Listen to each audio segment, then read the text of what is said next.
Hello everyone. Before we start, make sure to like and subscribe to the channel, and leave a comment with where you're from and what time you're watching.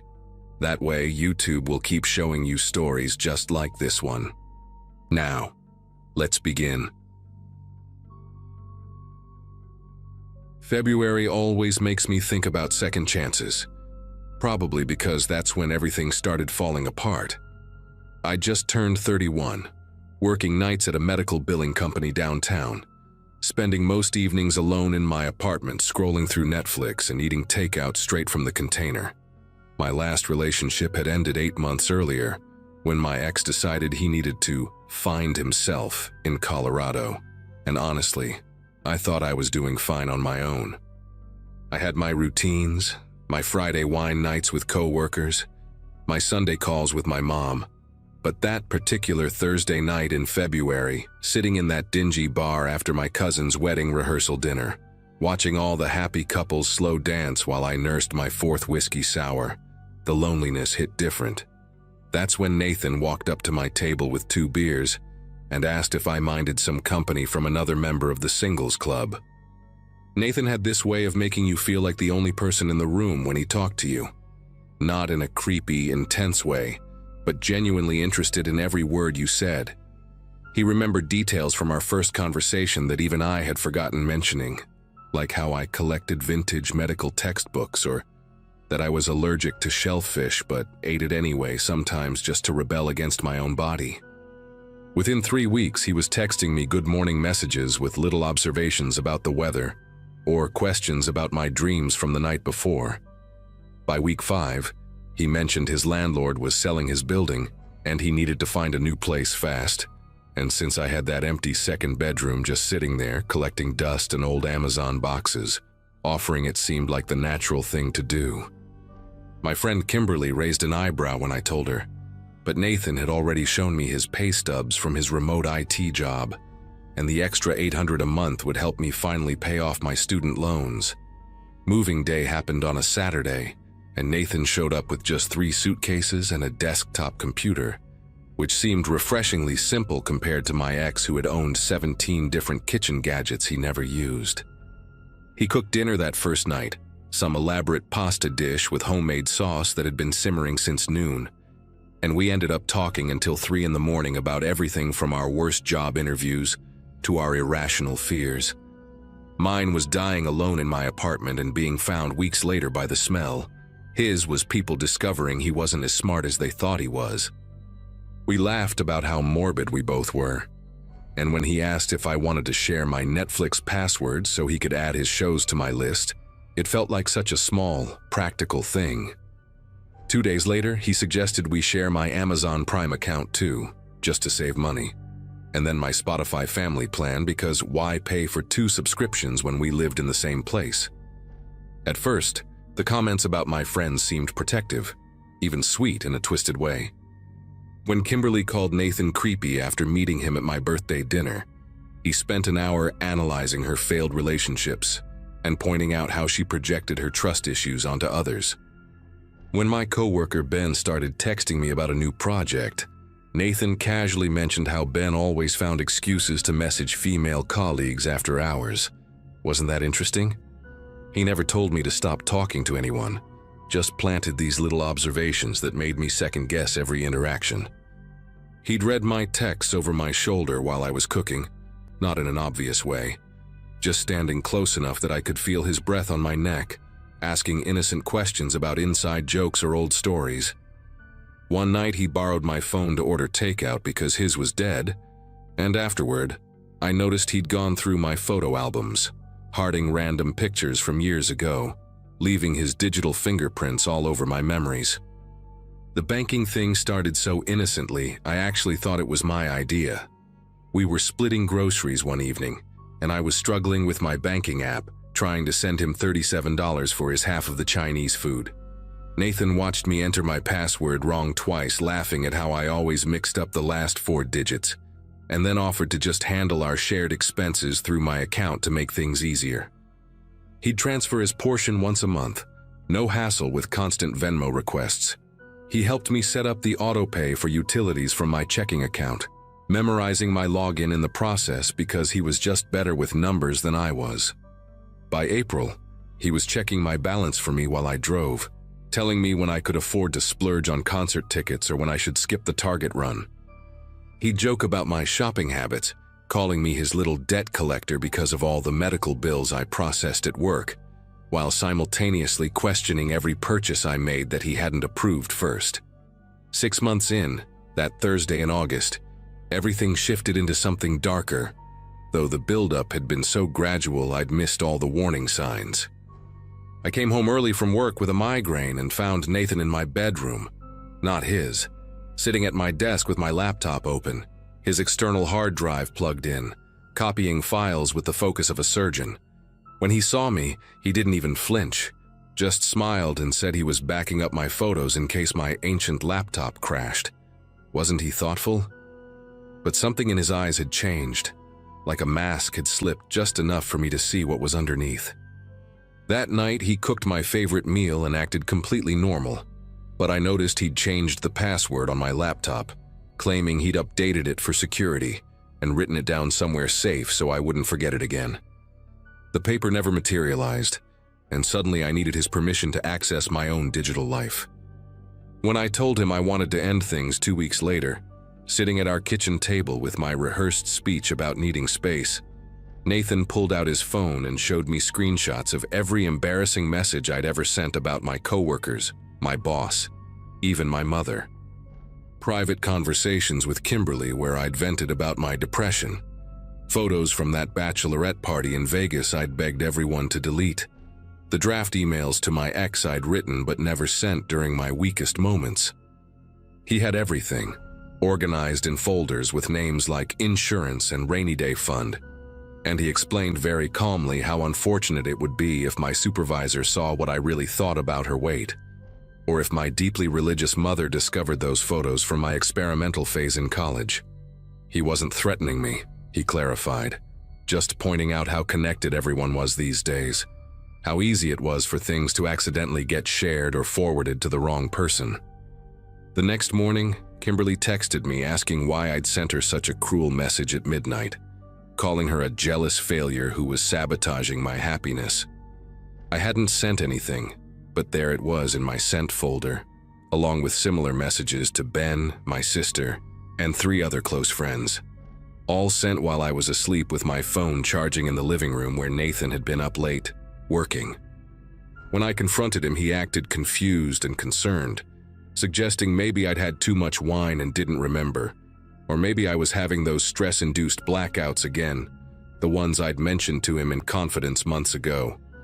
My friends stopped responding to my apologies, convinced I was in denial about my behavior, and Nathan was right there to comfort me, the only person who understood what I was going through, the only one who hadn't abandoned me when I needed support the most.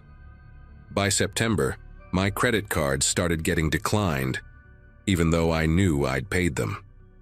Nathan helped me call the companies, sitting beside me with his hand on my knee, and we discovered someone had changed my payment accounts, redirecting the money to unknown destinations. My credit score plummeted from 750 to 480 in 3 weeks.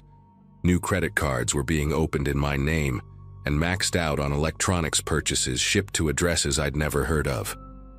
Nathan spent hours on the phone with banks, pretending to help me resolve the identity theft, while I sat there drowning in paperwork and fraud alerts. He suggested maybe someone at my work had gotten my information, since I dealt with sensitive data all day, or perhaps it was connected to that data breach from the dating app I'd used before meeting him. He held me while I cried about the $7,000 in fraudulent charges, promising we'd get through it together, that he'd loan me money for rent if I needed it, creating a debt that would tie me to him even more. The photos started appearing in October, sent from anonymous email accounts to my workplace. Nothing explicit enough to be criminal, but compromising enough to humiliate me. Photos taken while I was sleeping, changing, existing in what I thought was the privacy of my own home. Photos I didn't even know existed, tagged with comments about my body, my habits, my vulnerabilities. My supervisor called me into her office, concerned about my mental health, suggesting maybe I should take some time off to deal with whatever was happening in my personal life. Nathan was there to drive me home after that meeting, rubbing my back and saying how awful it was that someone would violate my privacy like that, offering to install security cameras in the apartment to catch whoever was doing this to me. The irony was suffocating, but I couldn't prove anything, couldn't point to a single piece of evidence that connected him to any of it, just a sick feeling in my stomach that grew stronger every day. Everything unraveled on a Monday morning when Nathan left for what he said was a job interview in another city. Something about his goodbye felt different, almost gleeful, and the moment his car turned the corner, I ran to his room with a hammer from the kitchen drawer. I destroyed his desktop computer, the one he'd been so protective of, smashing it until the hard drive fell out, and then I grabbed it and drove straight to my cousin's house, the lawyer, the one whose wedding rehearsal had started this nightmare. She helped me connect the drive to her computer, and there it was, everything meticulously organized in folders with my name, subfolder after subfolder of my photos, passwords, personal documents, recorded phone conversations I didn't know existed, even videos of me in my own bedroom taken from angles that made me realize he'd hidden cameras everywhere. My cousin called the police while I sat on her bathroom floor, finally understanding the full scope of what had been happening, finally having the proof I needed. The restraining order went through within 48 hours, and the detective assigned to my case said it was one of the most extensive examples of cyberstalking and identity theft she'd seen. Nathan was arrested at a motel 2 states away, still using my credit card, still logged into my accounts, still sending messages to my employer about my supposed mental breakdown.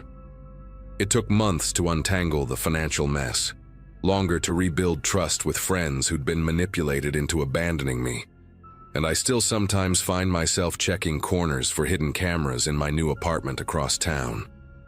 But that Monday morning when I picked up that hammer, when I chose to trust my gut over his gaslighting, when I decided to fight back instead of disappearing into the prison he'd built around me, that's when I got my life back. Some days I still wake up at 3 in the morning, heart racing, checking my phone to make sure my passwords are still mine. But at least now when I look in the mirror, I recognize the person staring back at me.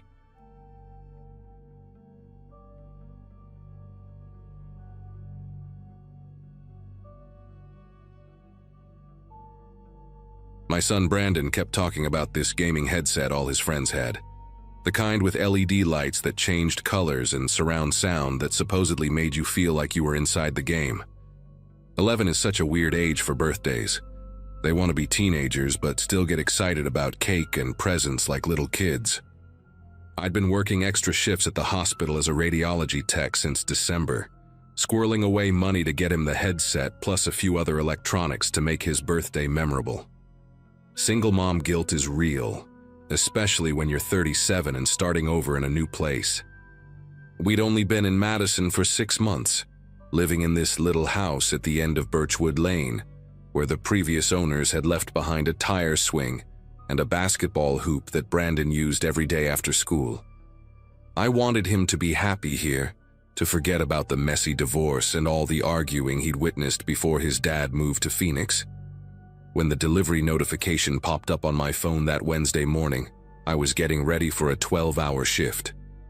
Brandon was at school, and I knew the package would be sitting on our porch all day, so I texted my neighbor Gloria to ask if she could grab it for me. She was retired, always home, and had been nothing but sweet to us since we moved in. But when I got home that evening, exhausted and ready to hide Brandon's gifts, Gloria told me the strangest thing had happened. The delivery driver had knocked on her door, asking specifically about me, wanting to know if I was home and when I usually got back from work. He'd said there was some issue with the package that needed my signature, even though I'd never requested signature confirmation. Gloria, bless her heart, didn't tell him anything and just said I'd handle it when I got home, but she mentioned he seemed oddly insistent, even waiting in his truck for about 10 minutes after delivering the package before finally leaving. I didn't think much of it at first, honestly. Delivery drivers deal with hundreds of packages, and maybe there really had been some confusion with the order. But then Friday came, and I was homesick with a stomach bug that had been going around the hospital. Brandon was at school, and I was curled up on the couch in my pajamas, drinking ginger tea and watching mindless reality TV, when the doorbell rang around 2 in the afternoon. Through the peephole, I saw the same delivery truck from Wednesday, which I only recognized because it had this distinctive dent on the side panel and a faded company logo that looked like it had been pressure washed too many times. The driver was standing there holding a small package, rocking back and forth on his heels like he was nervous or excited about something. I opened the door just enough to peek out with the chain still on, and he immediately smiled this huge smile, like we were old friends reuniting. He was probably mid-40s, average height, with thinning brown hair and these pale blue eyes that never seemed to blink enough. "Hey there, Catherine," he said, even though I'd never told him my name and my packages were always addressed to K. Sullivan for safety reasons. "Got another delivery for you, but the system's showing some issues with your account. Mind if I come in for just a second to sort it out?" His foot was already positioned close to the door, and he kept glancing past me into the house, trying to see inside. I told him I wasn't feeling well and to just leave the package on the porch, but he insisted it needed a signature and started asking if Brandon was home, mentioning that he'd seen a basketball hoop out back and wondered if my son played for any local teams. That's when every alarm bell in my head started going off. I told him firmly to leave the package or take it back to the distribution center, then closed and locked the door while he was still talking. Through the window, I watched him stand on my porch for another 5 minutes, walking around to peer through different windows, even going so far as to cup his hands against the glass of my living room window. He eventually left, but not before walking completely around my house, and I saw him take pictures of my backyard with his phone. I immediately called the delivery company to file a complaint, but they said they had no record of any delivery scheduled for my address that day. They also claimed that none of their drivers matched the description I gave, and the truck number I'd memorized from the side didn't exist in their system. Saturday morning, things got worse. Brandon had spent the night at his friend Justin's house for a sleepover, which I was grateful for in hindsight. Around 6 in the morning, I heard something outside my bedroom window, a scratching sound like branches against the siding, except we didn't have any trees on that side of the house. When I carefully pulled back the curtain, I nearly screamed. The delivery driver was standing in my side yard pressed against the house, trying to jimmy open my bedroom window with what looked like a paint scraper. He was wearing regular clothes this time, jeans and a dark hoodie, but I recognized his face instantly. The second we made eye contact, he didn't run or look startled. Instead, he pressed his palm flat against the window and mouthed the words, "Just wanna talk," with this calm expression that made my whole body go cold with fear. I grabbed my phone to call 911, and only then did he back away, walking casually toward the street like he was just out for an early morning stroll. The police arrived within 10 minutes, but of course he was long gone by then. 2 officers, a young woman who looked fresh from the academy, and an older guy with a gray mustache who seemed to take everything I said with a grain of salt, walked around my property and took notes.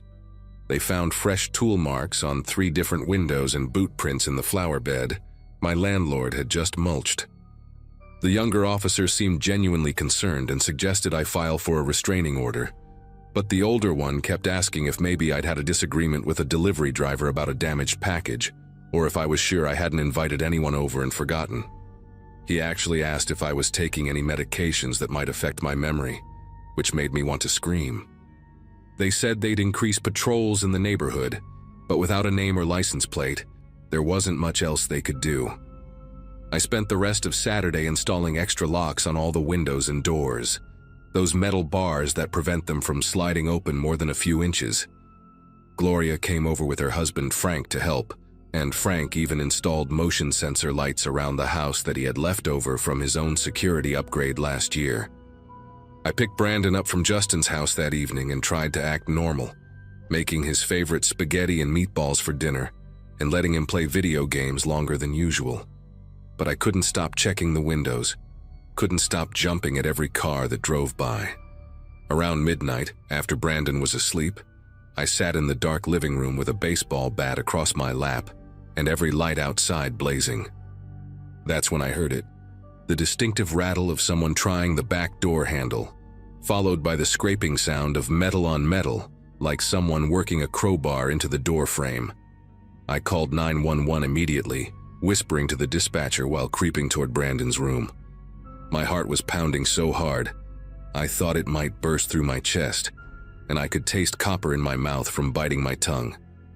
The dispatcher kept telling me to stay on the line, that officers were 3 minutes out. But 3 minutes feels like 3 hours when someone's trying to break into your house. The scraping got more aggressive, more desperate, and then I heard wood splintering. I grabbed Brandon, who woke up confused and groggy, and we locked ourselves in the bathroom, the only room in the house with no windows and a door that locked from the inside. Brandon kept asking what was happening, why we were hiding, and I had to cover his mouth with my hand when we heard footsteps in the hallway, slow and deliberate, like someone who knew exactly where they were going. The bathroom doorknob turned once, twice, then rattled violently. "Catherine, I know you're in there," the voice said, and it was definitely him. But his tone had changed completely from that fake friendly delivery driver act. Now it was flat, empty, like someone reading from a script they'd memorized. "I've been watching you for weeks, not just since Wednesday. You order a lot of packages, Catherine. Makes it easy to figure out your schedule, your habits. Single mom, works long shifts. Kid goes to Jefferson Elementary and gets picked up at 3:15 every day, except Wednesdays when he has basketball practice until 5. He knew everything, had been studying us like we were specimens in a jar, and the worst part was how calm he sounded while saying it. Then came the sound of something heavy hitting the door, probably his shoulder, and Brandon started crying, pressing his face into my chest while I held him tight and prayed for the police to hurry. The sirens came like angels singing, getting louder and louder until they were right outside, and suddenly the pounding on the door stopped. I heard him curse, just one word under his breath, then rapid footsteps running through my house, the back door slamming open so hard it bounced off the wall. The police found me and Brandon still huddled in the bathroom 20 minutes later. After they'd cleared the house and the surrounding area, they caught him 3 blocks away, trying to hide behind a dumpster at the Methodist church, still carrying the crowbar and a backpack full of zip ties, duct tape, and a stun gun. His name was Leonard Morse, 43 years old, and he'd been fired from 4 different delivery companies in the past 2 years for harassment and stalking complaints.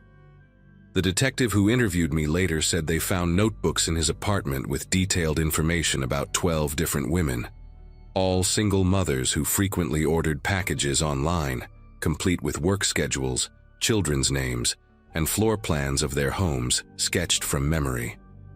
Brandon and I stayed with Gloria for a week after that, until I could find us a new place on the other side of town, a second-floor apartment with a security system and neighbors on all sides. I stopped ordering things online for almost a year, driving to actual stores even when it meant dragging Brandon along after long shifts, because every delivery truck that passed made my chest tighten. Leonard Morse got 15 years for attempted kidnapping, breaking and entering, and stalking, though the prosecutor said he'd probably be out in 7 with good behavior. I still check the Wisconsin Department of Corrections website sometimes, making sure he's still locked up, counting down the years until 2032 when he might get released. Brandon's 16 now, taller than me and protective in a way that breaks my heart a little, because I know he remembers that night, remembers hiding in that bathroom while a stranger tried to break down the door. He still gets his birthday presents in person now, no deliveries, and I always let him open them early because waiting for special days doesn't feel as important as it used to. Not when you've learned how quickly normal life can turn into a nightmare.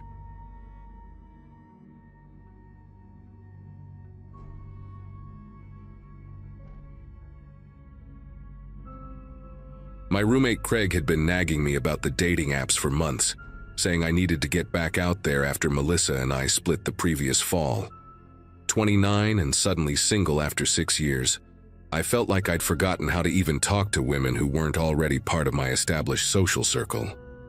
Craig kept his laptop open on the kitchen counter that Wednesday evening, showing me his matches while I heated up leftover Chinese food, telling me how easy it was, how he'd gone on 3 dates just that week. I downloaded the app mostly to shut him up, figuring I'd delete it after a few days of mindless swiping. My profile took all of 5 minutes to set up, 3 recent photos from a buddy's birthday party, a generic bio about liking craft beer and hiking, and my neighborhood listed as Lincoln Park even though technically I lived closer to Lakeview. Ashley appeared in my matches around 10 that night, after Craig had left to meet some girl at a wine bar downtown. Her profile stood out because she'd actually written complete sentences in her bio, not just a string of emojis, and her Instagram handle like most of them. She worked in medical billing, had moved here from Grand Rapids 3 months ago, and her second photo showed her at what looked like Wrigley Field wearing a Tiger's cap, which made me laugh. We matched immediately, and she messaged within minutes, making a joke about how brave I was to post a photo wearing a Cubs jersey in my profile, considering how terrible they'd been last season. The conversation flowed naturally from there, both of us typing paragraphs instead of one-word responses, sharing apartment hunting horror stories and comparing notes on which neighborhoods had the best takeout spots. By Friday afternoon, we'd exchanged probably 200 messages, and I found myself checking my phone between meetings at work, actually excited to see her replies. She told me about her job at Northwestern Medicine, how she'd taken it mainly to get out of Michigan after a messy breakup, and how she'd been living in this tiny studio in Uptown that supposedly had a lake view if you stood on a chair and craned your neck just right. I told her about my job doing IT support for a logistics company, boring but stable, and how Craig was actually my 3rd roommate in 2 years because the previous guys kept moving in with girlfriends. She suggested we should meet up soon, maybe grab coffee over the weekend, but then mentioned she had to work Saturday and had plans with a coworker Sunday afternoon. When I half-jokingly said we could just skip the coffee shop awkwardness and I could make us drinks at my place, she responded immediately with 3 laughing emojis and said that sounded perfect. Saturday around 7, she texted saying she was exhausted from work but still wanted to hang out if I was free. Craig was gone for the weekend, visiting his parents in Milwaukee, so I had the whole apartment to myself. I actually cleaned for the first time in weeks, shoving dirty laundry into closets, wiping down the kitchen counters, even lighting one of those overpriced candles Melissa had left behind. Ashley said she could come by around 8:30, just needed to stop home first to change out of her scrubs. I made a quick liquor store run, grabbing decent vodka and some mixers, trying not to overthink what kind of drinks would seem impressive but not trying too hard. She texted when she was in an Uber heading over, then again when she was outside, and I remember checking my reflection in the microwave door before buzzing her in. When I opened the door, Ashley looked exactly like her photos, which honestly surprised me after some of the catfishing stories Craig had told me. She wore dark jeans and this green sweater that made her hazel eyes stand out, and she'd brought a bottle of wine even though I'd said I had everything covered. Her smile seemed nervous but genuine, and she made this little self-deprecating joke about how she'd gotten lost in my building's hallways for 5 minutes because all the doors looked identical. I gave her the quick apartment tour, apologizing for the outdated kitchen and the weird stain on the living room carpet that had been there since before I moved in. She said it was way nicer than her place, that at least I had a separate bedroom and actual furniture that matched. We settled in the living room, and I started making Moscow mules while she browsed through my bookshelf, commenting on how she'd loved the same thriller series I had displayed on the top shelf. We were maybe 15 minutes into conversation, just getting past that initial awkwardness where you're both trying to figure out if the chemistry translates from messages to real life, when I heard footsteps in the hallway outside. Not unusual for a Saturday night, except these stopped right outside my door. Then came this light knock, almost like someone testing if the door was properly closed. Ashley was mid-sentence, telling me about some crazy patient billing dispute from earlier that day when the doorknob started turning.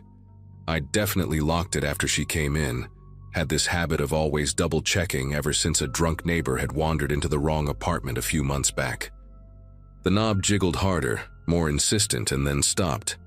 Ashley had gone quiet, looking at me with this confused expression, probably wondering why I'd suddenly stopped responding to her story. Before I could say anything, explained that sometimes people got confused about which unit was theirs. The door exploded inward with a sound like thunder. 2 men rushed in, both wearing black ski masks that covered everything except their eyes and mouths. The bigger one, probably 6'3" and built like he lived at the gym, immediately grabbed me by the throat and slammed me against the wall so hard that the framed poster behind me shattered. The smaller guy, wiry and moving with this twitchy energy like he was on something, had a knife that caught the light from my kitchen as he waved it around. Ashley hadn't screamed, hadn't moved, just sat there on my couch holding her drink with both hands, like she was afraid of spilling it on the carpet. The big guy's grip on my throat made it impossible to breathe, let alone speak, and black spots started dancing at the edges of my vision. His breath smelled like cigarettes and energy drinks as he leaned in close, telling me to stay calm, that they just wanted my wallet, my phone, whatever cash I had lying around. The smaller one had already started ransacking my entertainment center, throwing game controllers and DVDs onto the floor. And that's when I noticed Ashley had set down her drink and was calmly pulling something from her purse. For this insane moment, I thought maybe she had pepper spray or was going to call 911, but instead she pulled out a folded piece of paper and started reading off details about my apartment that she couldn't have known from our 15 minutes together. She knew which bedroom was mine versus Craig's, mentioned the MacBook Pro I kept in my closet that I'd bought for freelance work, even knew about the emergency cash I kept in a coffee tin above the refrigerator, something I'd never told anyone except Craig. Her voice had changed completely, lost all that nervous sweetness from earlier, became flat and businesslike like she was reading a grocery list. The big guy loosened his grip just enough for me to gasp for air, and I tried to process what was happening, tried to make sense of why this woman I'd been flirting with for 3 days was now directing these men through my apartment like she'd drawn them a map.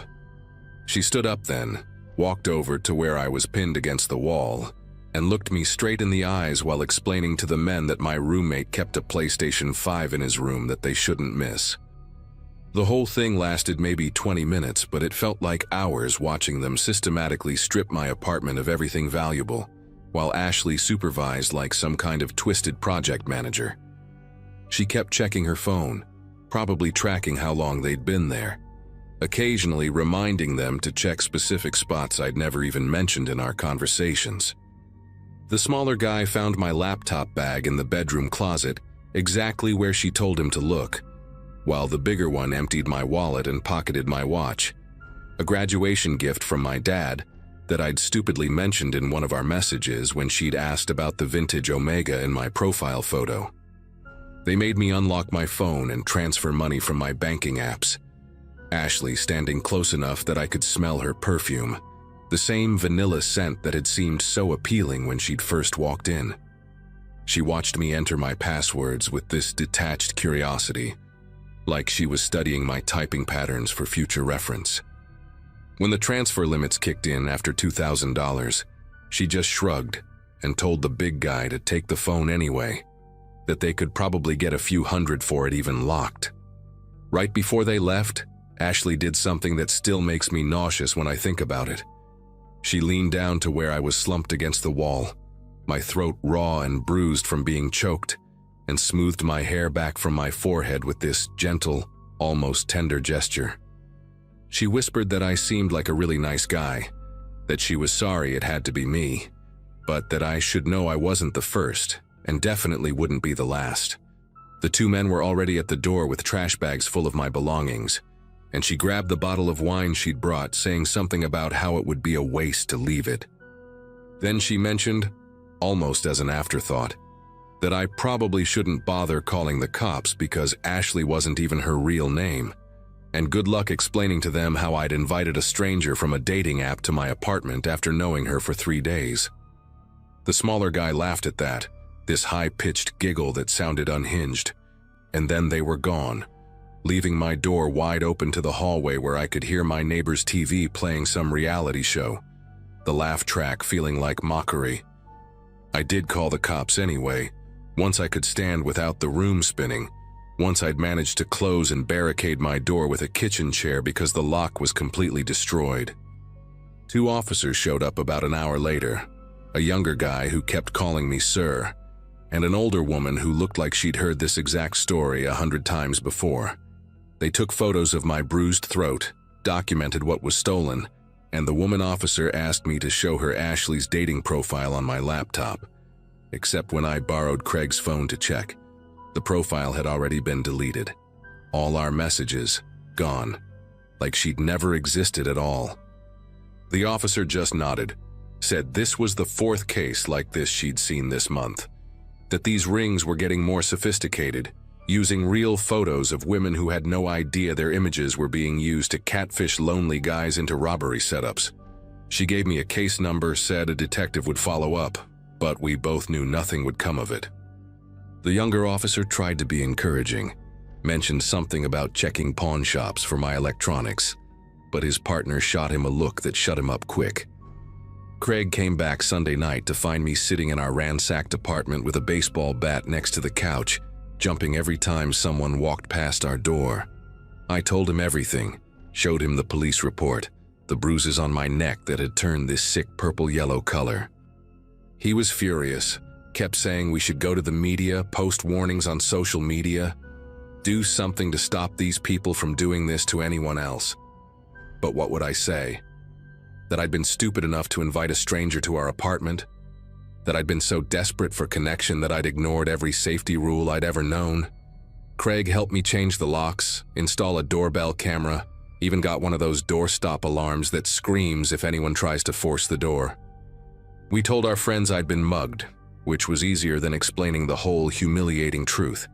The detective did call, once, said they'd found similar cases spanning 3 states, that the ring appeared to use multiple women and probably moved cities every few months.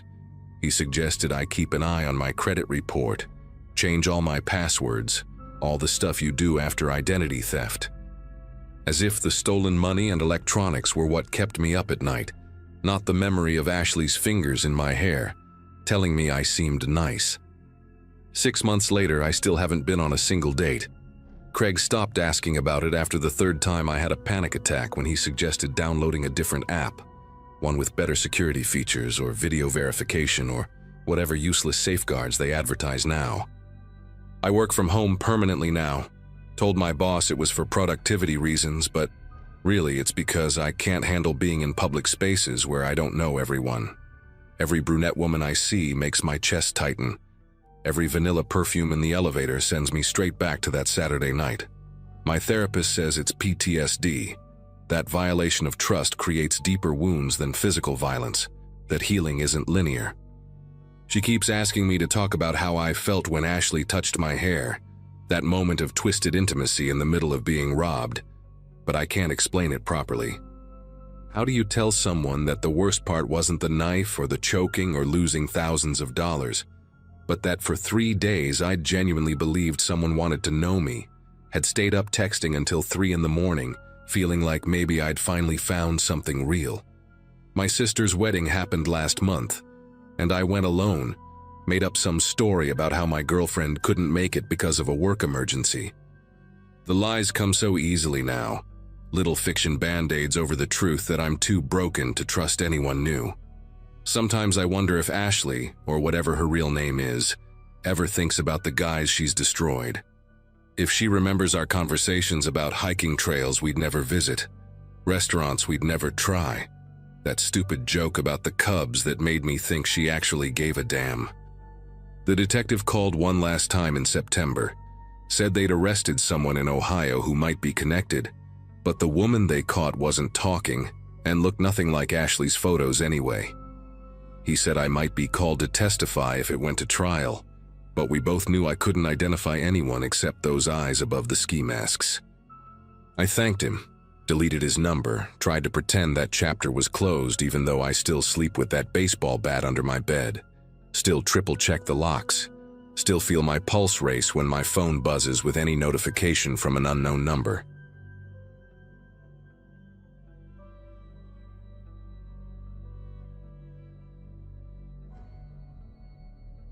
Nobody really thinks about how vulnerable you are until your car dies 40 miles from anywhere that matters.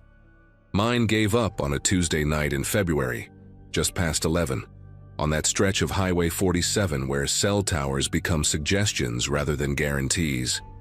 29 and divorced 6 months prior, I'd been driving back from visiting my sister Diane in Riverside, trying to beat the storm system the weather apps kept warning about.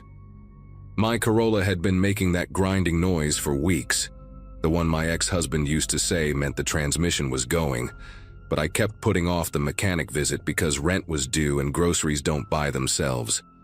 When the engine finally seized, all I could do was coast to the shoulder and watch the temperature gauge spike into the red, while something under the hood hissed like an angry cat. My phone showed 1 bar, sometimes 2 if I held it just right. And calling A meant sitting on hold for God knows how long with a connection that kept cutting out every 30 seconds. That's when I started searching for local towing services, scrolling through results that all seemed to be 30+ miles away. Most were closed, their websites showing business hours that ended at 6 or 8 in the evening. Then I found quick response towing, buried on the second page of results, claiming 24-hour emergency service for the exact area I was stranded in. No fancy website, just a basic page with a phone number and a contact form where you could drop a pin for your location. 0 reviews on Google, nothing on Yelp, but at that point, with sleet starting to tap against my windshield and my phone battery at 37%, I wasn't exactly in a position to be picky. The form was simple, just boxes for your name, phone number, and that location pin, plus a checkbox agreeing to their terms of service that I didn't bother reading because who reads those when you're sitting alone on a dark highway with ice forming on your windows? I typed everything in with numb fingers, hit submit, and got an automated response saying someone would contact me within 15 minutes. 7 minutes later, my phone rang from a blocked number, and this voice, smooth and professional but somehow practiced, like someone reading from a script they'd memorized, told me his name was Mike, and he'd be there in about 40 minutes. He asked me to confirm my exact location twice, had me describe my car down to the color of the interior, and then said something that made my neck prickle, asked if I was alone or if anyone was waiting for me at my destination. I lied and said my roommate was expecting me, even though I lived alone in a studio apartment where the only thing waiting was leftover Chinese food and Netflix. Mike just said, "Good to know," in this flat way that made me wonder why he'd asked in the first place, then told me to stay in my vehicle with the doors locked until he arrived, which seemed like obvious advice, but the way he said it sounded more like an instruction than a suggestion. After he hung up, I sat there watching the clock on my dashboard, which was the only thing still working properly, and noticed something weird about that website when I went back to look at it. The contact form was gone, replaced with just a message saying they were at capacity for the night. How could a 24-hour towing service be at capacity, and why would they remove the form right after I'd used it, like they didn't want anyone else finding them? 35 minutes passed before I saw headlights in my rearview mirror, high beams cutting through the sleet that had turned into proper snow by then, and my first thought was relief until I realized it wasn't a tow truck pulling up behind me. It was a white van, the kind contractors use. No company logos or identifying marks, just rust spots around the wheel wells and a cracked windshield held together with clear tape. The driver's door opened and this guy stepped out wearing coveralls that might have been blue once, but were now the color of old motor oil, and he had one of those baseball caps pulled low enough that I couldn't see his eyes properly in the dark.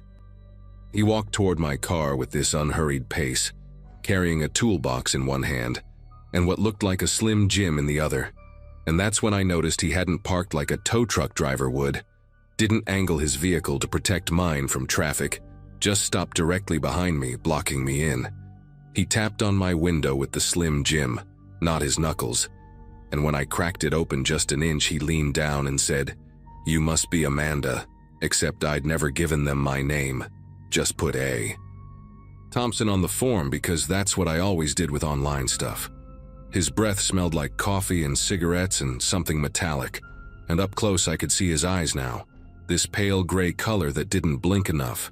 Just stared while he explained that the tow truck was meeting us at the shop because of the weather, that he was here to get my car started so I could follow him there. I asked to see some ID and he laughed. Not a real laugh, but that sound people make when they're buying time. Then pulled out a laminated card that could have been printed at home, blurry photo and all, with the name Mike Garrett and that same quick response towing logo from the website. Every instinct I had was screaming at me to keep that window up, but he was already walking around to my hood, popping it open with the Slim Jim like he'd done it 100 times before, and I could hear him moving things around in there, metal scraping against metal. Tried calling 911, but the call wouldn't connect. Just gave me that 3-tone error sound. And when I looked at my phone, the signal was completely gone. Not even emergency calls only. Just no service, like the towers had vanished. Mike appeared at my window again, tapping harder this time, saying he needed me to try starting the engine while he did something under the hood, and his other hand was resting on my door handle, testing it, finding it locked. He kept talking, voice getting flatter, telling me we were wasting time, that the weather was getting worse, that my roommate must be worried, emphasizing that last part like he was reminding me of my own lie. I turned the key just to make him step away from my door, and the engine actually turned over, sputtered, then caught, running rough but running. He slammed the hood down and walked back to my window, told me to follow him to the shop about 15 miles up the road, said he'd go slow because of the snow, and then added something that made my whole body go rigid. Said, "Don't worry about your phone, Amanda. Service gets better once we're moving." I hadn't mentioned my phone not working, hadn't touched it while he could see me, and the way he said my actual name this time, drawing it out like he was tasting it, made me realize this wasn't about towing my car anywhere. When he walked back to his van, I did the only thing that made sense, threw the car in drive and floored it, feeling the tires spin on the icy road before catching, and in my rearview mirror I saw him standing there in the snow, not running back to his van, not even looking surprised, just watching me drive away with his hands in his pockets like he had all the time in the world. The engine was knocking bad, temperature gauge creeping up again, but I kept my foot down, taking the curves faster than I should have in that weather, checking my mirrors every few seconds, expecting to see those high beams coming up fast behind me. 5 miles later, the engine started missing, coughing like it was choking on something, and I knew whatever he'd done under that hood wasn't to fix anything. The car died completely just as I crested a hill, and I coasted down the other side, wrestling with the suddenly heavy steering, pumping brakes that barely responded without the power assist. I managed to get it onto a pull-off near a cluster of trees, grabbed my purse and phone and started running through the snow toward what looked like lights in the distance. Maybe a gas station or rest stop, anything with people and working phones. That's when I heard his van coming, not racing, just maintaining that steady speed like he knew exactly where I'd broken down, and I ducked into the trees, crouching behind a fallen trunk as those headlights swept across the pull-off where my car sat dark and empty.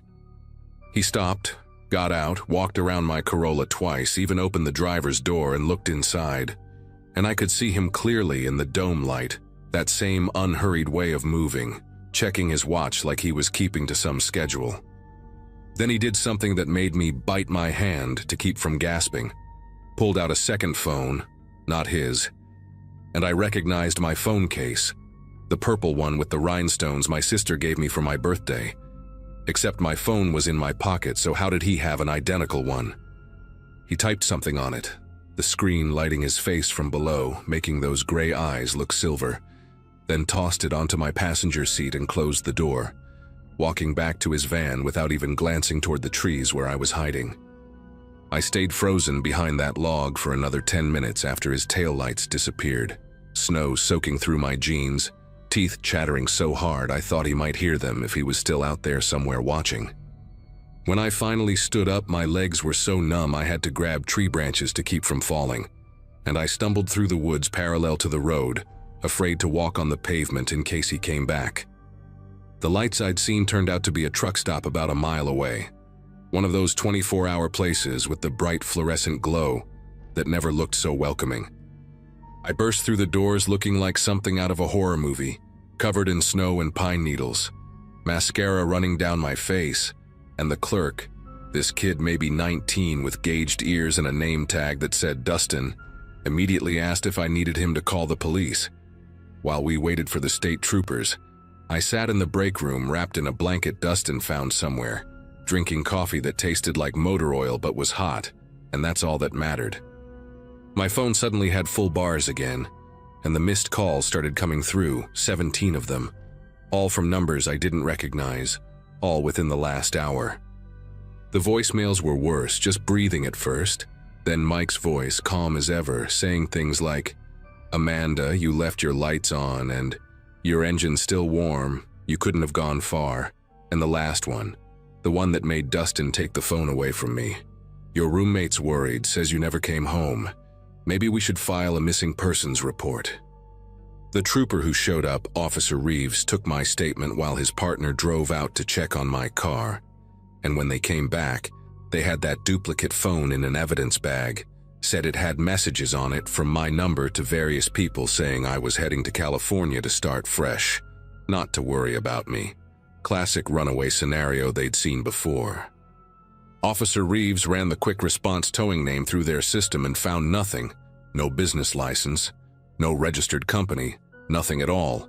And when they tried to pull up that website on his patrol car's laptop, it was gone. Just a dead link like it never existed. They did find something else though. 3 other reports from the last 2 years. Women whose cars had broken down on remote stretches of highway, who'd called for help from services that didn't exist when police went looking later, except those women had actually gotten in the vehicles with their supposed rescuers.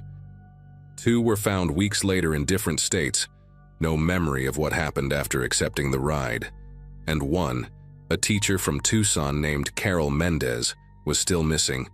Her car found abandoned with her phone on the passenger seat, showing messages about starting a new life in Mexico. Officer Reeves said they'd been trying to track this guy for months, that he used different names, different fake companies. But the pattern was always the same. Targeting women alone on isolated roads, using some kind of signal jammer to kill cell service, creating false trails with planted phones. They kept my phone as evidence after downloading everything from it, gave me a flip phone to use temporarily, and drove me to a motel for the night since my car needed to be processed, and I was in no shape to drive anyway. I didn't sleep, just sat on that scratchy motel bedspread watching headlights pass through the thin curtains, jumping every time I heard a vehicle slow down outside. 2 weeks later, they arrested a man named Gary Holston at a rest stop near Flagstaff. Found him approaching a woman whose car had mysteriously stopped working after she'd responded to a pop-up ad for emergency roadside assistance. In his van, they found signal jamming equipment, dozens of cheap phones with cases bought to match potential victims' phones, and a laptop with templates for fake towing websites that could be created and deleted within hours. He's awaiting trial now, charged with kidnapping, fraud, and a list of other crimes they're still sorting through. And I had to identify him through one-way glass. Those same pale gray eyes staring at nothing. That same unhurried way of moving like he had all the time in the world, even in custody. I still check every towing service 3 times before calling. Still feel my chest tighten when I see white vans in my rearview mirror. And I keep Itawaile, 2 other roadside services, and my sister on speed dial. Because you never really know who's going to answer when you're desperate enough to call for help from strangers on the internet.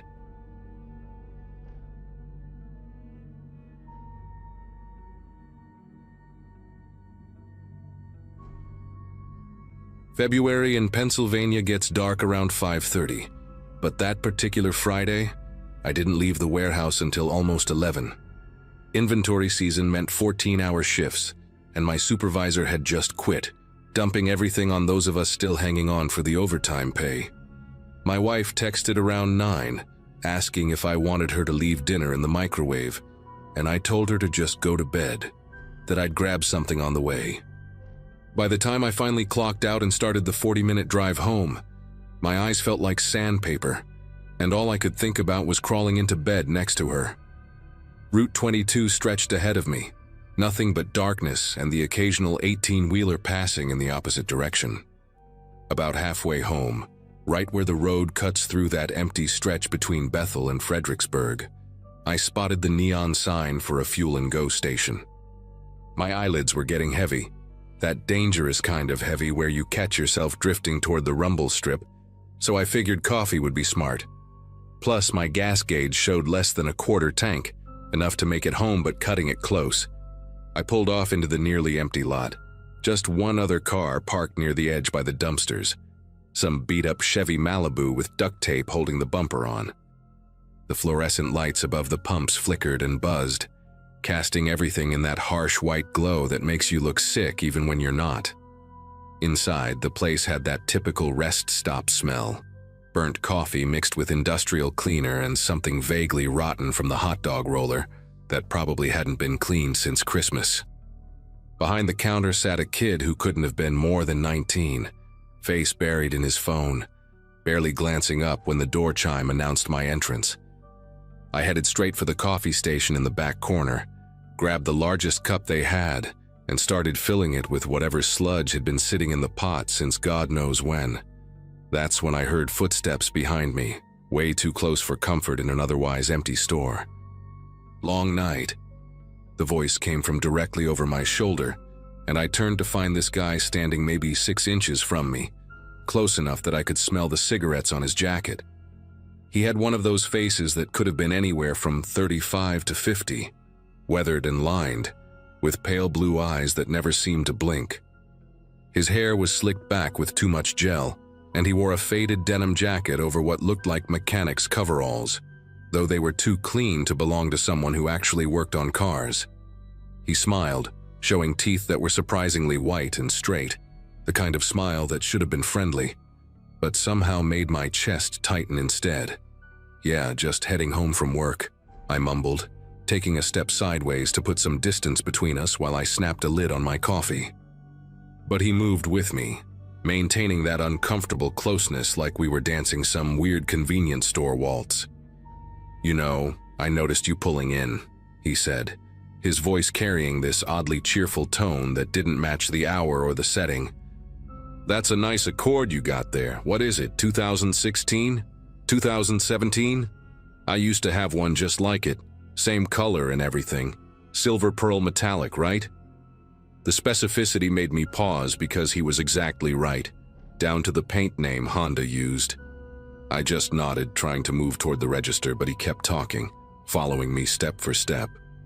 "Here's the thing, though," he continued, pulling out a pack of Marlboros and tapping one against his palm, even though you obviously couldn't smoke inside. "These models, they got a problem with the valve stems, especially in cold weather like this. The rubber degrades, starts letting air out real slow, so slow you don't even notice until boom, you got a flat on the highway doing 70. Happened to my cousin just last month. Rolled his car right into a drainage ditch out near Harrisburg.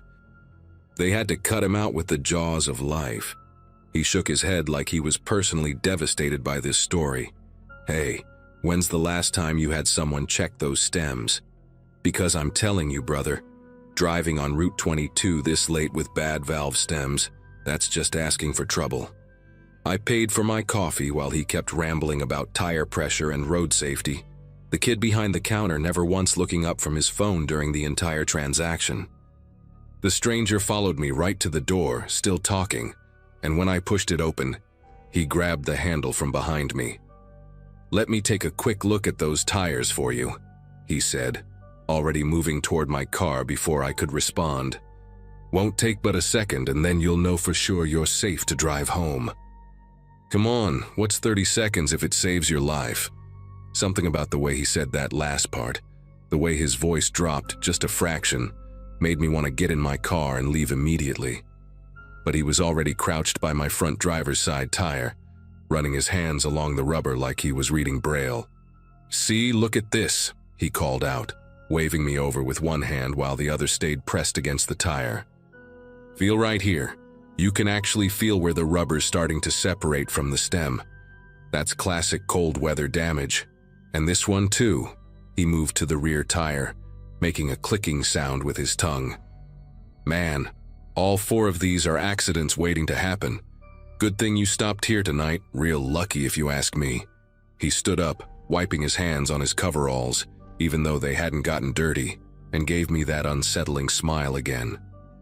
"Tell you what, I got a repair kit in my car, professional grade stuff from when I worked at a shop in Allentown. Let me grab it. I'll check the pressure and seal those stems right up for you.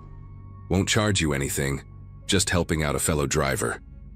Before I could tell him no thanks, he was already jogging toward that beat-up Malibu, keys jingling in his hand. I stood there in the cold, coffee getting lukewarm in my hand, watching him pop his trunk and start rummaging around. The smart move would have been to get in my car right then and drive away, but something kept me frozen in place. Maybe just social conditioning about not being rude to someone trying to help.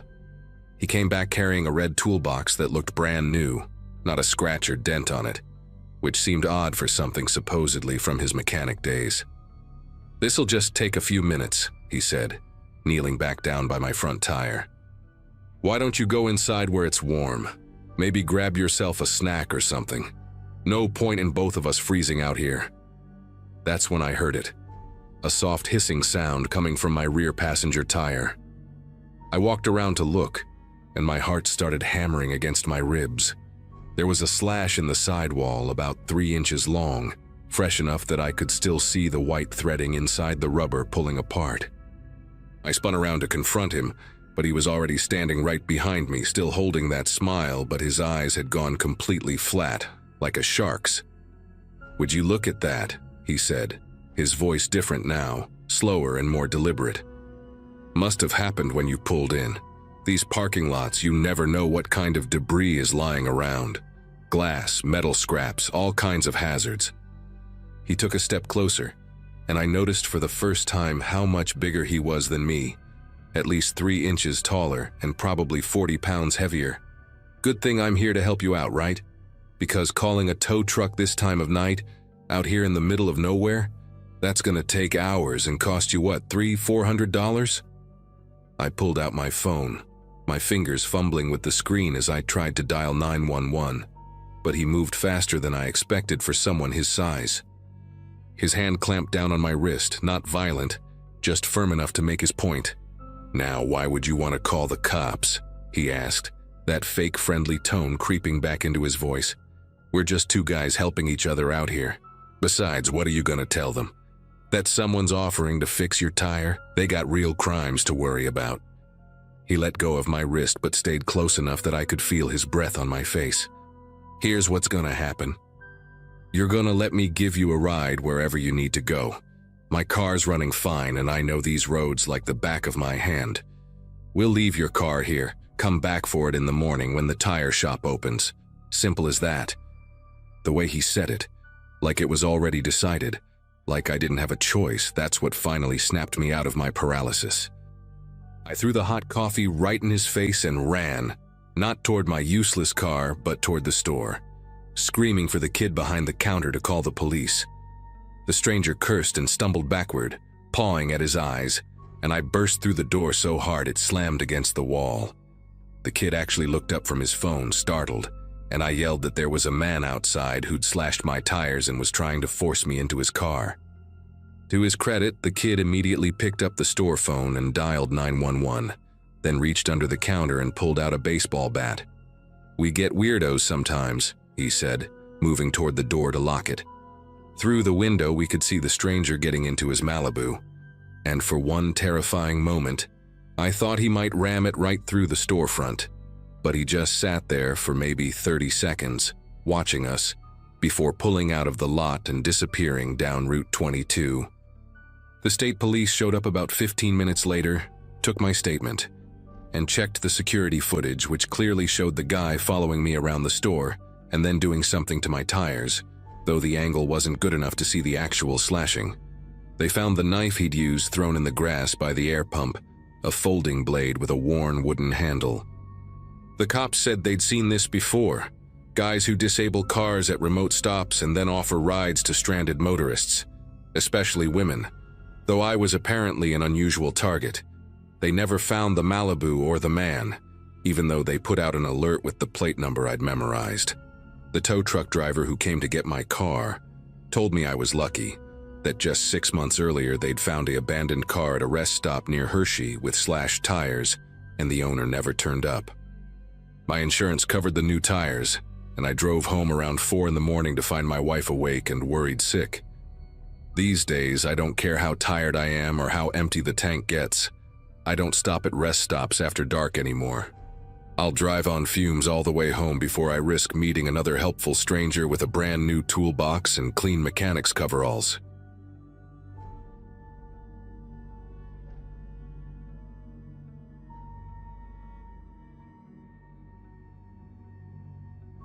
Rent in Portland had gotten insane by 2018, and my fiancé, Josh, and I were drowning.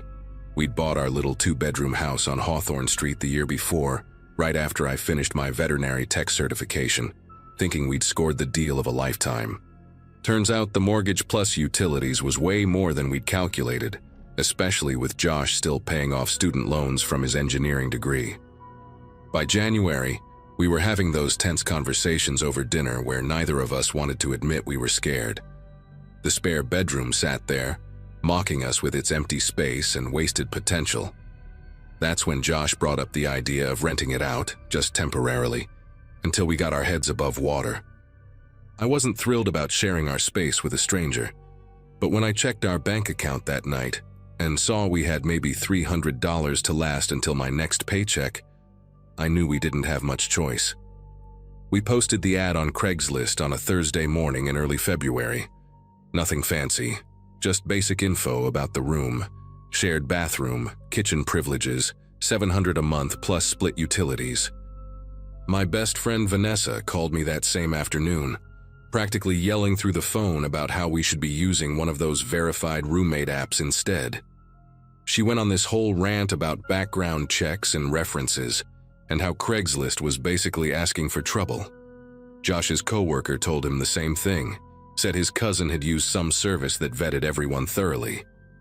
But those platforms took a cut of the rent, sometimes up to 15%, and they had all these fees and waiting periods. We didn't have time for that. We needed someone now, and we needed that full $700, not $600 after some company took their share. I remember Josh saying we'd be careful. We'd meet anyone interested in person, check their ID, trust our gut. It sounded reasonable at the time. People found roommates on Craigslist all the time, right? How bad could it really be? We got maybe a dozen responses in the first few days, most of them weird or obviously not a good fit. One guy sent a 3-paragraph essay about his ferret collection. Another woman wanted to know if we'd be okay with her practicing her craft in the common areas, which I'm pretty sure meant witchcraft or something equally awkward for a shared living space. Then on Sunday night, we got an email from someone named Vincent Hayes. Short, polite, professional. He said he was new to Portland, working remotely as a software consultant, needed a quiet place to work and sleep, didn't party, didn't smoke. He attached a photo of a driver's license from Pennsylvania, included references from 2 previous landlords, and offered to pay the first month plus deposit in cash if we could meet soon. Everything about it seemed perfect, almost too perfect. But Josh pointed out that we'd been complaining about flaky responses all weekend. Here was someone serious, ready to commit. We emailed him back within 20 minutes and set up a meeting for Monday evening. Vincent showed up exactly on time, 6 o'clock, knocking softly on our front door. He was probably in his early 40s, average height, thinning brown hair, wearing a neat button-down shirt and khakis like he'd just gotten off a Zoom call. His handshake was firm, but not aggressive, and he had this calm, almost forgettable presence about him. The kind of person you'd pass on the street and never remember 5 minutes later. He complimented our house, said it had good energy, asked thoughtful questions about the neighborhood and public transportation. When Josh showed him the bedroom, Vincent nodded approvingly, ran his hand along the window frame, commented on how much natural light it got. He mentioned he'd be working mostly from his room, wouldn't be cooking much, mostly ate takeout or meal prep. We asked about his job and he gave vague but believable answers about consulting for different tech companies, contract work, nothing permanent. He showed us his Pennsylvania license again when we asked, and Josh took a photo of it with his phone. The address was some apartment complex in Philadelphia. Birth date made him 42. Everything looked legitimate. Vincent pulled out an envelope from his jacket pocket, counted out $1,400 in crisp hundreds right there on our kitchen table. First month and deposit like he'd promised. I remember thinking that the cash was a little unusual, but also we needed that money immediately. A check would take days to clear. This was real in our hands, solving our problem right now. Vincent moved in that Wednesday with just 2 suitcases and a laptop bag. No furniture, no boxes of personal items, no photos or decorations. He said the rest of his stuff was in storage back east, that he was only planning to stay in Portland for a few months while he finished up some contracts. Made sense at the time. Plenty of people travel light for temporary work situations. He kept to himself those first few days, barely made a sound. I'd come home from the veterinary clinic around 6:30 and sometimes forget he was even there. Josh said the same thing, that Vincent was like a ghost, so quiet you wouldn't know another person lived in the house. He'd emerge from his room occasionally to use the bathroom or grab something from the kitchen, always nodded politely if we crossed paths, then disappeared again. On Friday night, Josh and I went out for dinner to celebrate actually having money in our account again, and when we came back around 9, Vincent's door was closed with a thin line of light underneath. His rental car, a plain silver sedan, sat in our driveway behind my Subaru. Everything seemed fine, normal. Exactly what we'd hoped for in a tenant. The weird things started small, so small I talked myself out of noticing them. On Saturday morning, I could have sworn I'd left my laptop charging on the kitchen counter, but found it on the dining table instead. Josh said he must have moved it without thinking, which was possible. Then on Sunday, I noticed the spare key we kept in the kitchen drawer had shifted position. We had a little ceramic bowl where we tossed random keys, and I'm particular about which direction they face because the bowl gets crowded. The spare house key always sat with the teeth pointing left, and suddenly it was pointing right. When I mentioned it to Josh, he laughed and said I was being paranoid, that one of us probably just grabbed something from the drawer and knocked it around. Monday evening, I went to wear my grandmother's silver bracelet for work and couldn't find it in my jewelry box.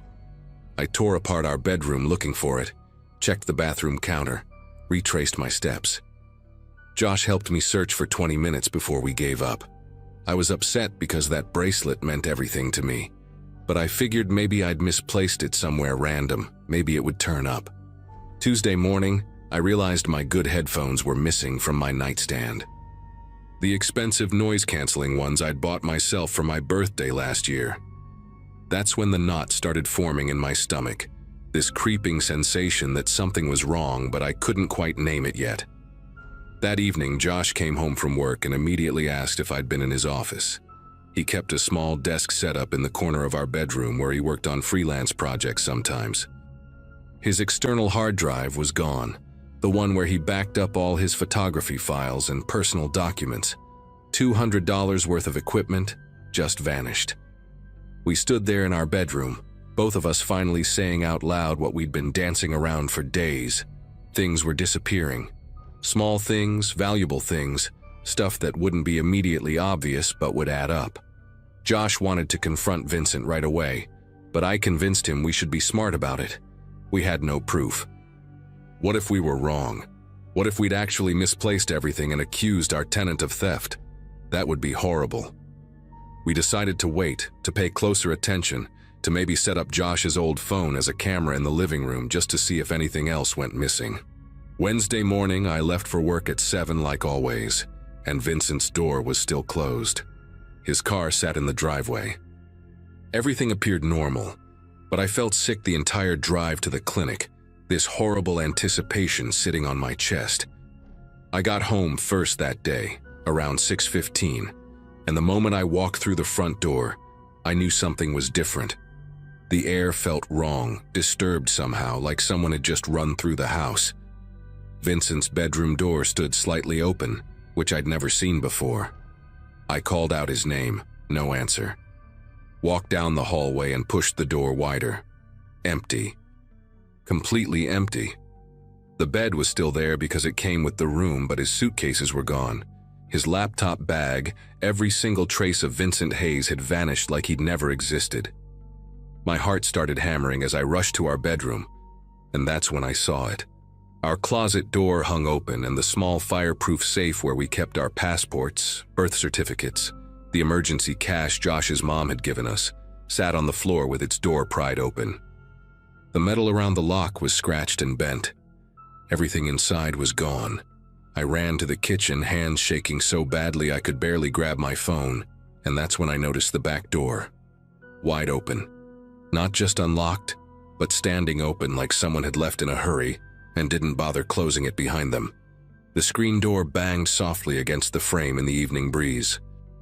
Josh got home maybe 10 minutes later and found me sitting on the kitchen floor, phone in hand, trying to explain to the 911 dispatcher what had happened. The police arrived within 30 minutes, 2 officers who looked almost bored as they walked through our house taking notes.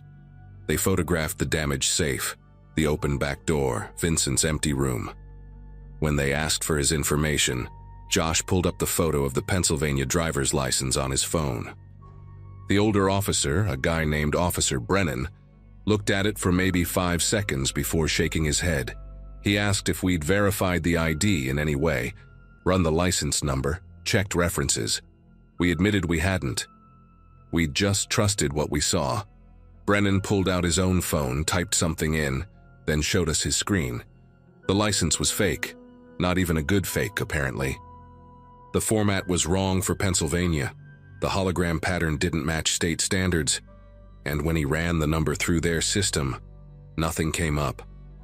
Vincent Hayes, at least the Vincent Hayes we knew, didn't exist. The address in Philadelphia was a vacant lot. The whole identity was manufactured. The officers told us this was more common than we'd think. Rental scams, where someone poses as a tenant, pays cash up front to seem legitimate, then systematically robs the place over a few weeks before disappearing. They usually target young couples or first-time landlords who post on sites like Craigslist, people who are desperate for money and might skip proper verification. Brennan said they'd seen 4 similar cases in Portland in the past 6 months alone. The thieves were smart about it, taking small items first to test if anyone noticed, building up to the bigger theft once they felt safe. They almost never got caught because by the time victims realized what happened, the person was long gone, probably in another city running the same scam. The officer asked us to make a list of everything stolen, but his tone made it clear we'd never see any of it again. No fingerprints in the room. Nothing useful left behind. Vincent, or whoever he really was, had been thorough. They took our report, gave us a case number, and left. Just like that. We stood in our violated house, $1,400 poorer than when this started, plus everything he'd stolen, which we estimated was worth at least $3,000 total. The next few days were a blur of damage control that felt endless and humiliating. We had to cancel our credit cards even though Vincent hadn't taken them, just in case he'd photographed them at some point.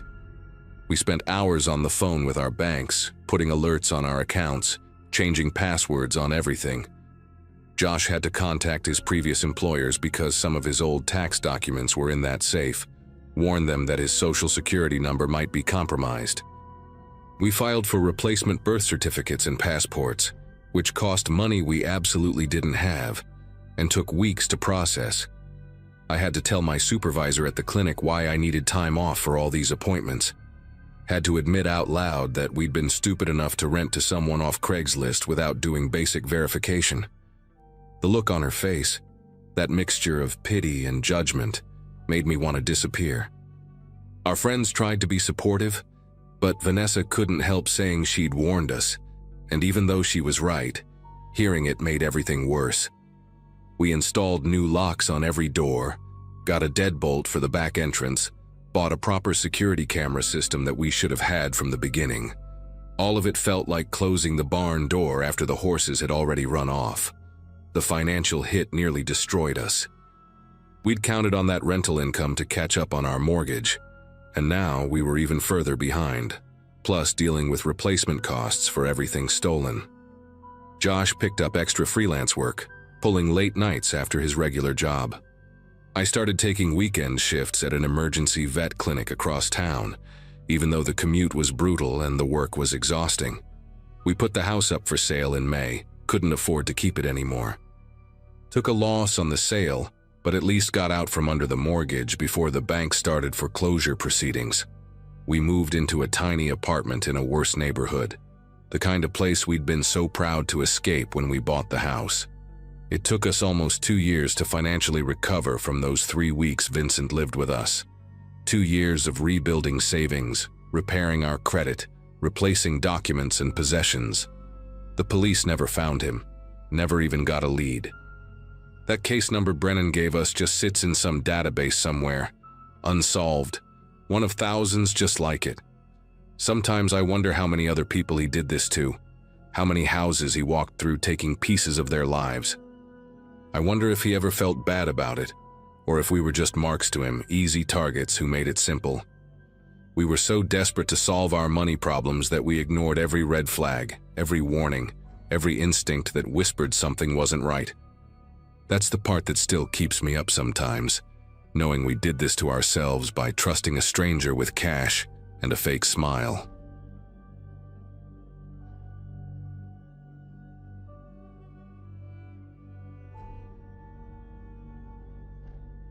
The first time I met Trevor was at our neighborhood block party, a few months after I'd bought my place.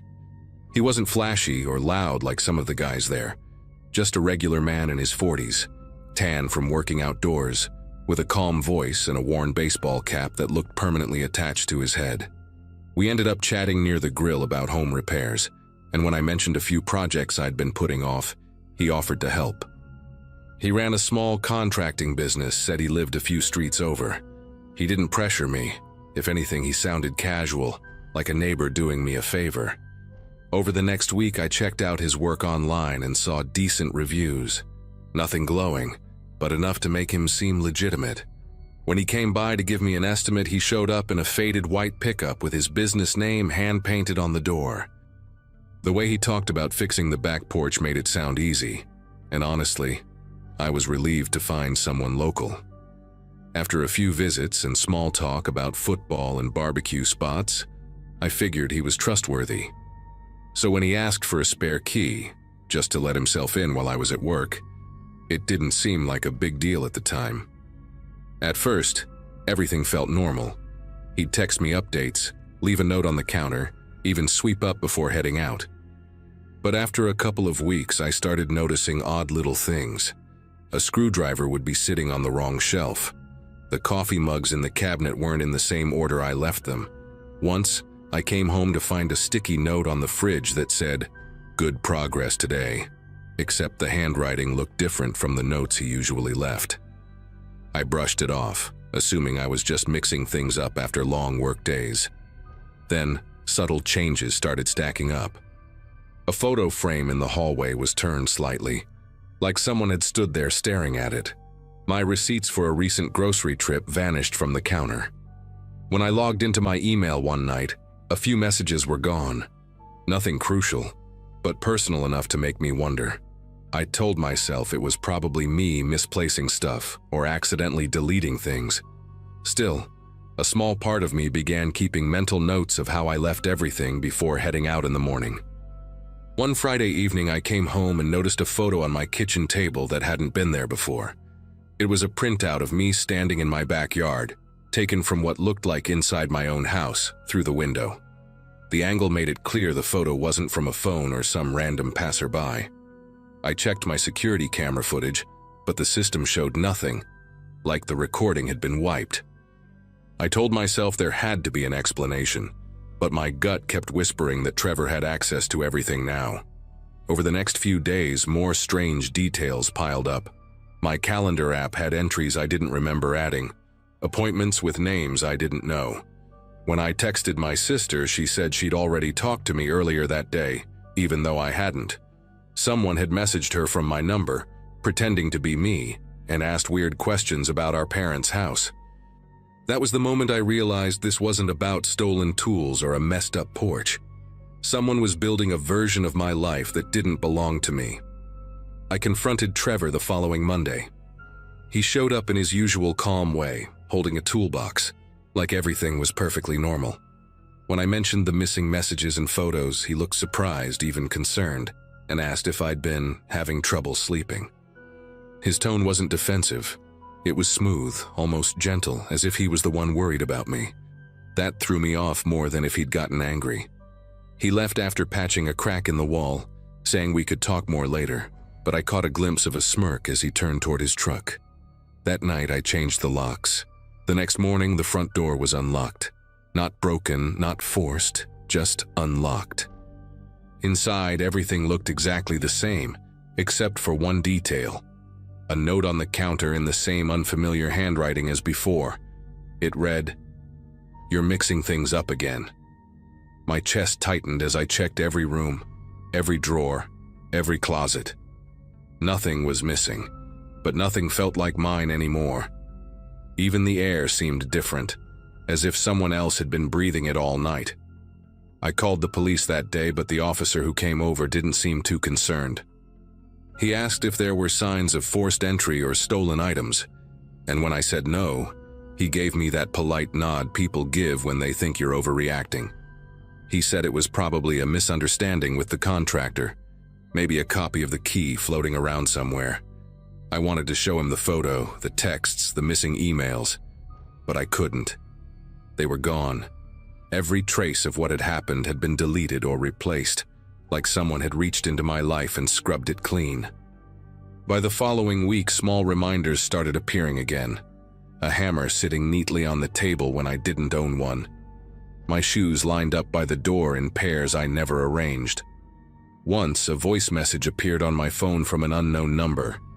It was silence, but I could hear faint breathing, steady and patient, lasting nearly a full minute before it cut off. I stopped sleeping much after that. Every creak in the floor, every passing car, sounded like someone standing just outside my bedroom door. One night around midnight, I caught sight of someone in my yard through the window reflection while brushing my teeth. A figure in a dark hoodie, standing by the fence looking toward the house. I grabbed my phone, but before I could open the camera, the motion sensor lights blinked off, as if they'd been disabled. When I ran outside, there was nothing, but a single key lay on the porch steps. My old spare, the one I'd given Trevor. I threw it into the trash, locked every door, and sat on the couch till sunrise with every light in the house on. I sold the place a month later, packed what I could, left the rest behind. I moved to a smaller apartment across town. No contractors, no keys handed out, no neighbors I don't personally know. Sometimes I still get that feeling that someone's rearranging my world while I'm not looking. An email missing here, a framed photo turned slightly there. But I never let it grow into proof. Because if Trevor's still out there, I think that's what he wants, for me to notice.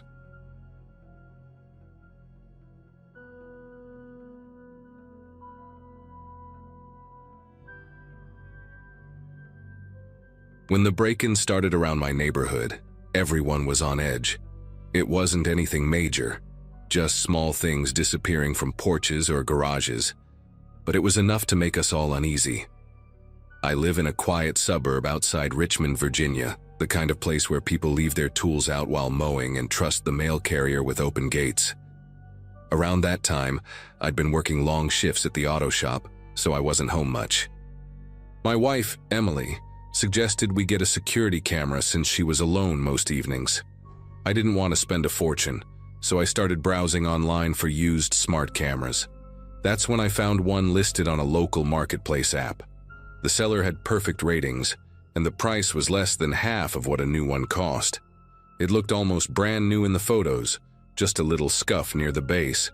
He said it worked fine, and even included the mounting bracket. I picked it up after work, met him in a grocery store parking lot, and paid cash. He was friendly, maybe in his 40s, wearing a faded baseball cap. The only thing I remember that felt slightly weird was how eager he was for me to test it right away. I figured he was just being polite. The camera connected to our Wi-Fi easily. It came with its own app, which I downloaded to my phone. I liked how I could check in from work to see the front yard or get motion alerts. The first few days, it seemed to do exactly what I wanted, recording short clips when someone walked by, saving them automatically. I even showed my neighbors how clear the footage was. Emily said she finally felt safer, and honestly, so did I. But on the 5th night, things started to feel different. The motion alerts became strangely frequent, even when there was no one outside. At first, I blamed the wind or maybe a stray cat. But when I checked the live feed, I sometimes saw faint flickers, like the image stuttered for a split second, showing a different angle, as if someone else was controlling the camera. I told myself it was a glitch. Still, I turned the device toward the wall before bed just to stop the notifications. The next morning, when I opened the app, the camera had turned itself back toward the door. I laughed it off and told Emily it must have been some automatic reset feature. Now I realize that was the first real warning I ignored. 2 days later, the phone calls began. The first one came around 6:30 in the evening while I was making dinner. The number wasn't in my contacts, but it looked local, so I answered. There was nothing at first, just faint static, like someone breathing too close to a microphone. I said hello twice before a man's voice came through, quiet but clear. "Don't burn the chicken again," he said, and then hung up. I stood there staring at the stove, the pan sizzling in front of me.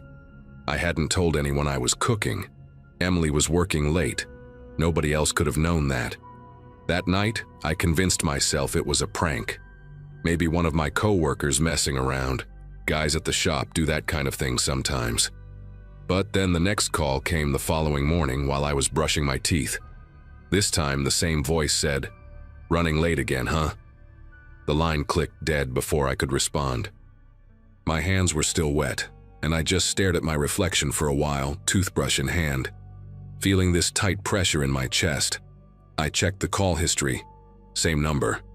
I tried calling it back. No answer, just a flat dial tone. By the third call, I wasn't laughing anymore. The voice knew too much.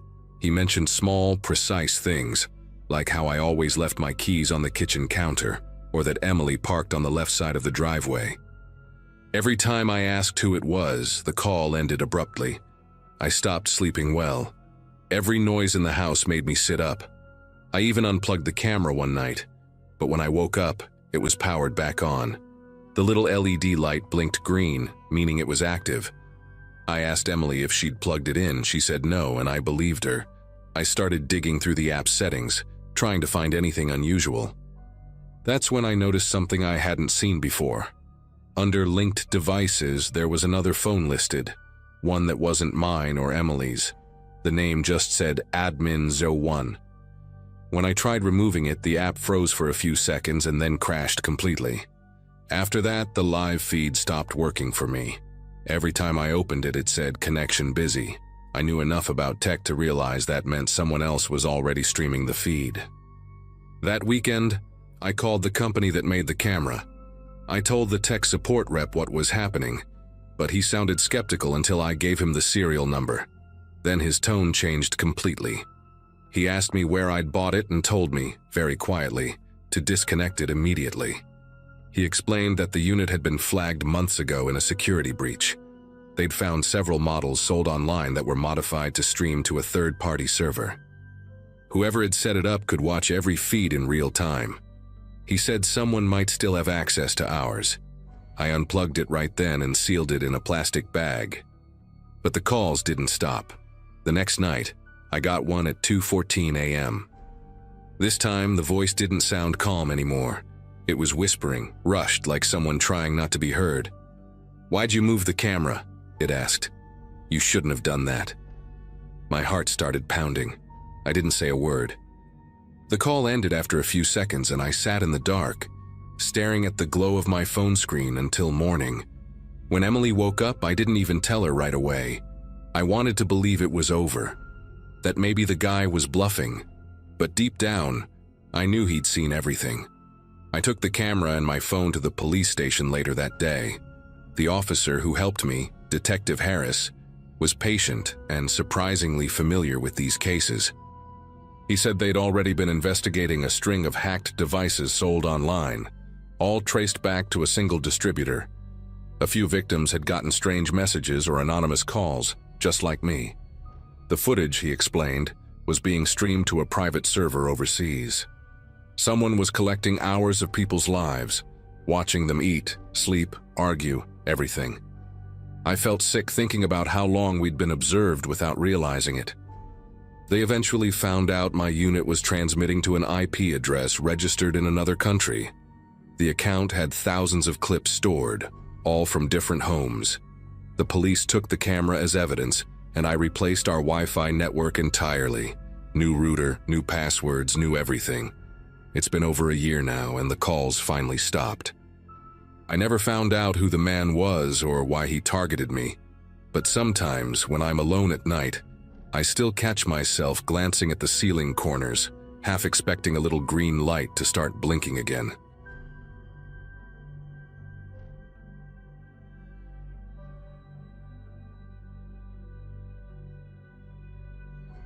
Back when I was finishing my senior year of high school, I was desperate to save up some money before starting college that fall. My mom worked nights at a clinic, and I didn't want her to carry all the financial weight alone. I wasn't looking for anything fancy, just a small job I could do after classes.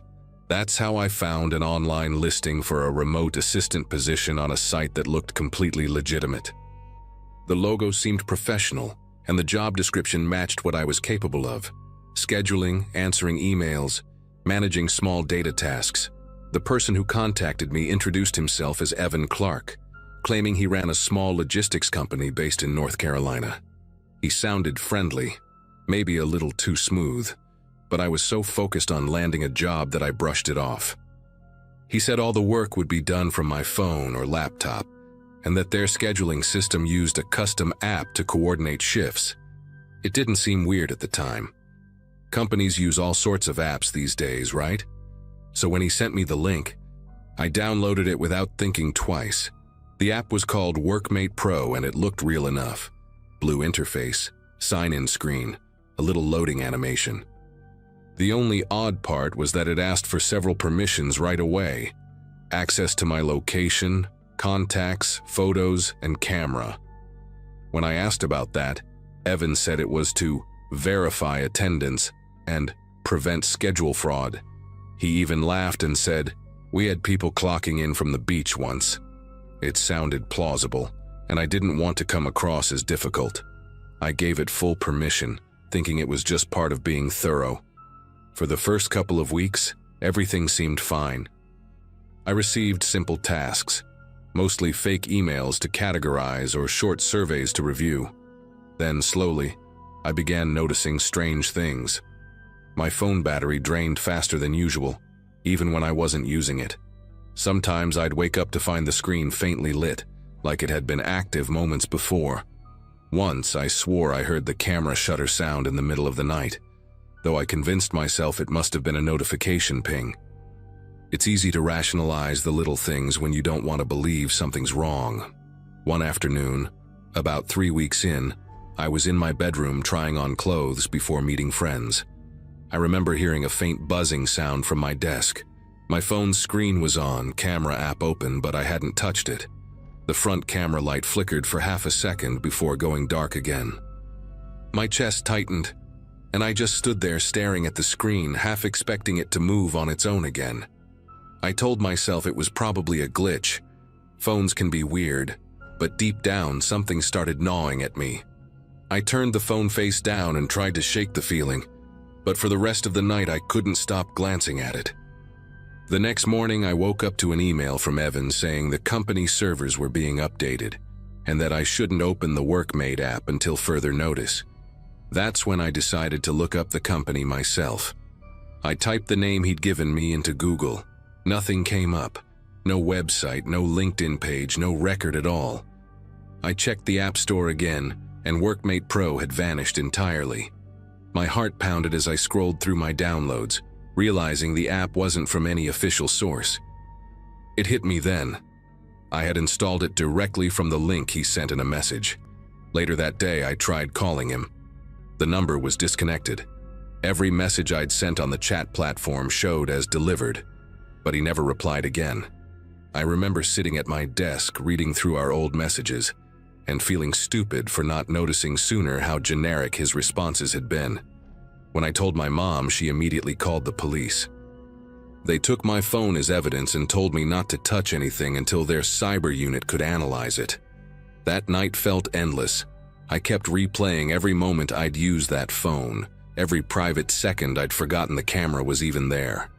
A week later, one of the detectives called to ask if I'd noticed any strange activity online.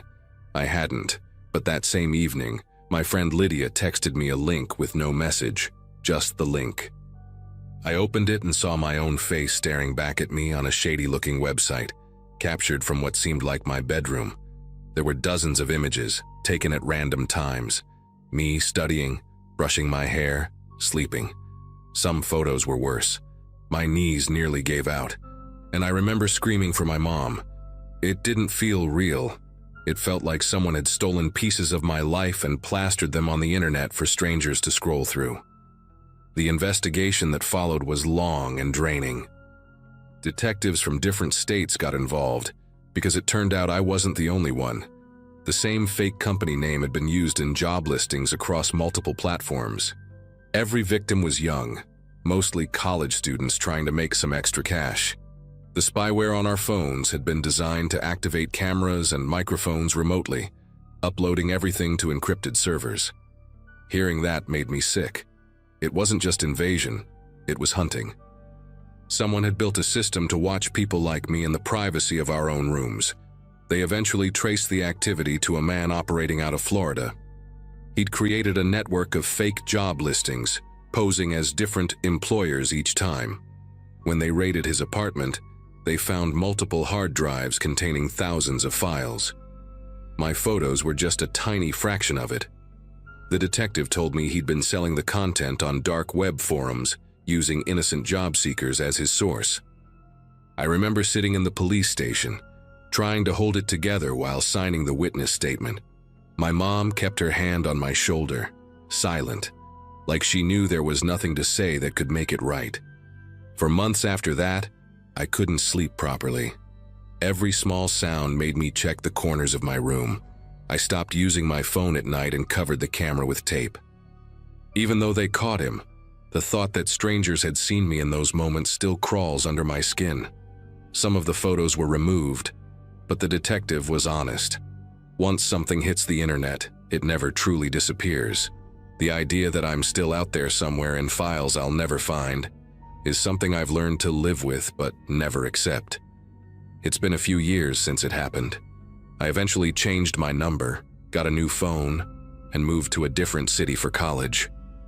Sometimes I'll get random emails from unknown senders, and even though I know it's probably spam, I still feel that same spike of fear before deleting them. I'm sharing this now because I wish someone had warned me back then that evil doesn't always come with a threat or a weapon. It can come disguised as opportunity. If you're reading this and you're applying for jobs online, please double-check everything. Don't make the mistake I did.